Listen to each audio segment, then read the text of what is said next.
നമസ്കാരം, പ്രവാസി മലയാളിയിലേക്ക് സ്വാഗതം. കഴിഞ്ഞ 4 വർഷമായി സൗദിയിൽ നിന്ന് പ്രവാസികളുടെ പണമയക്കലിൽ 20% കുറവുണ്ടായതായി പഠനം.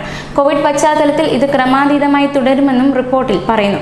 2015-ൽ 156.86 ദശലക്ഷം റിയാലായിരുന്നു പ്രവാസികൾ അവരുടെ സ്വദേശത്തേക്ക് ഔദ്യോഗിക മാർഗങ്ങളിലൂടെ അയച്ച പണം. 4 വർഷം കൊണ്ട് ഇതിന് ക്രമാനുഗതമായി കുറഞ്ഞു. 2019-ൽ 125.53 ദശലക്ഷം റിയാലായി ചുരുങ്ങി. 31.33 ബില്യൺ റിയാലിന്റെ ഇടിവാണ് ഉണ്ടായിട്ടുള്ളത്. ഇത് മൊത്തം പണം അയച്ചതിന്റെ 20%-ഓളം വരും.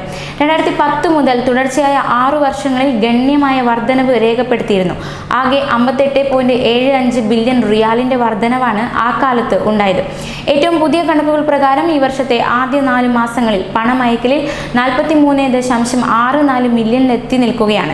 കഴിഞ്ഞ മാർച്ചിനെ അപേക്ഷിച്ച് ഏപ്രിൽ കുത്തനെ ഇടിവ് സംഭവിച്ചിരിക്കുന്നു. മാർച്ചിൽ 12.22 ആയിരുന്നെങ്കിൽ ഏപ്രിലിൽ ഇത് 9.79 ബില്യൺ ആയിരുന്നു.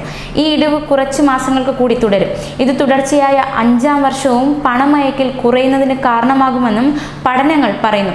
അടുത്ത കാലത്തായി തൊഴിൽ വിപണിയിൽ നിന്ന് പുറത്താക്കപ്പെട്ട വിദേശ തൊഴിലാളികളുടെ എണ്ണത്തിലുണ്ടായ വർധനവാണ് പണമയക്കലിന്റെ തോത് കുറയാൻ ഇടയാക്കിയത്. 2018 മുതൽ പ്രാബല്യത്തിലുള്ള പ്രവാസി ലെവി താങ്ങാനാകാതെ ആയിരക്കണക്കിന് തൊഴിലാളികളാണ് രാജ്യം വിട്ടത്. പ്രതിമാസ ലെവി 2018-ൽ 400 റിയാലായിരുന്നു. 2019-ൽ 600. ഇത് 2020-ൽ 800-ലെത്തി നിൽക്കുകയാണ്.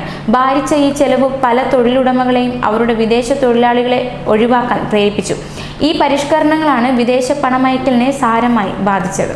കൂടുതൽ പ്രവാസി വാർത്തകൾക്കായി ഈ ചാനൽ സബ്സ്ക്രൈബ് ചെയ്യുക.